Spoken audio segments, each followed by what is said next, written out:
Eu mă simt ca un urmaș al lui Ștefan, întrucât port aceste veșminte, acest cut, această bardeță și sunt foarte bucuros ca să fiu în acest echipament și să-l prezint pe însuși Ștefan. Scene teatralizate de luptă, armament cu care luptau și biruiau ostașii lui Ștefan cel Mare în fața oștirilor dușmane au fost prezentate de studenți de la Academia de Poliție care poartă numele Marelui Domnitor. Evocările trecutului consemnează aniversarea 535-a de la bătălia de la Vaslui. Am încercat să readucem pe această scenă acele valori, acel spirit ostășesc, acea dragoste față de țară, acele tendințe spre libertate pe care le purtau strămoșii noștri în suflet. Pentru mine este o mare onoare, deoarece mă simt în vremea când marele voievod Ștefan cel Mare a avut mare bătălie de la Vaslui. Este pentru prima dată când studenții Academiei de Poliție organizează un festival al tradițiilor militare.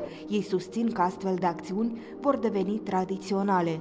Mă bucur că aceste jocuri, aceste elemente de luptă vor servi tinerilor ofițeri, viitorilor ofițeri, în educația militară-patriotică, pentru că este unul dintre elementele esențiale pentru educarea spiritului național, a revitalizării tradițiilor care țin inclusiv de luptele pe care le-a dus secole la rând poporul nostru pentru a-și apăra hotarele de multiplele invazii din diferite părți.